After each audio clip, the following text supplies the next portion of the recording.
एक बार महात्मा बुद्ध अपने शिष्यों के साथ तीर्थ यात्रा के लिए जा रहे थे। चलते चलते रास्ते में एक गांव आया। महात्मा ने कहा, आज का विश्राम इसी गांव में करते हैं। यह कहकर शिष्यों सहित उस गांव में चले गए। गांव के लोगों ने महात्मा को देखा तो बड़े प्रसन्न हुए और महात्मा के लिए बहुत अच्छा आसन लगाया।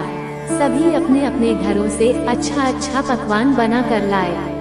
रात होने पर सभी बच्चे, बड़े, स्त्रियां महात्माओं के पैर दबाने लगे और आराम से बैठकर ज्ञान की बातें सुनते रहे।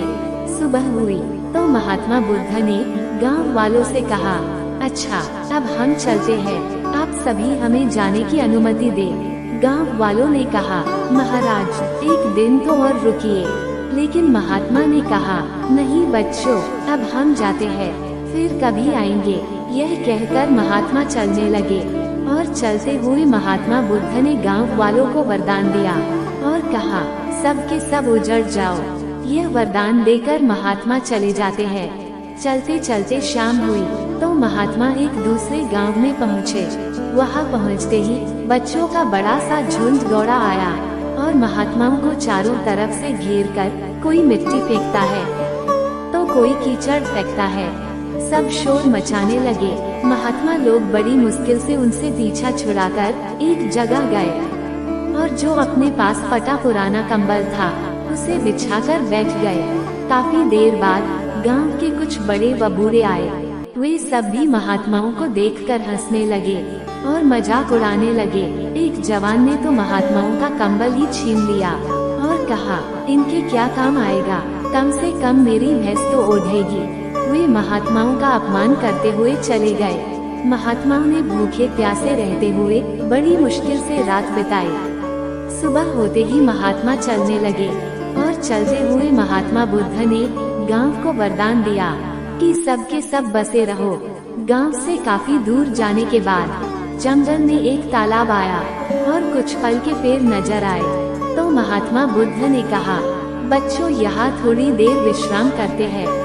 वहाँ महात्मा लोग फल खाते हैं और तालाब का शीतल जल पीते हैं। तब एक शिष्य ने कहा, महात्मा क्षमा करें, हमें एक बात खटक रही है। आप नाराज ना हो तो हम आपसे कुछ पूछ सकते हैं क्या?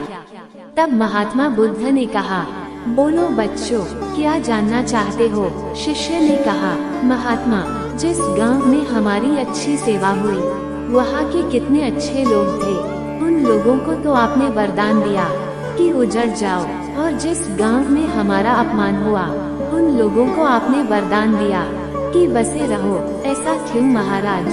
तब महात्मा बोले, देखो बच्चों, पहले गांव में कितने अच्छे विचारों के आदमी थे। वह आदमी उजड़ जाएंगे तो दुनिया के कोने कोने में फैल जाएंगे और जहाँ भी जाएंगे सभी को अच्छे विचार सिखाएंगे। इसलिए मैंने उनको उजड़ जाने का वरदान दिया। और जो दूसरा गांव था वहाँ के लोग पापी और बेवकूफ थे।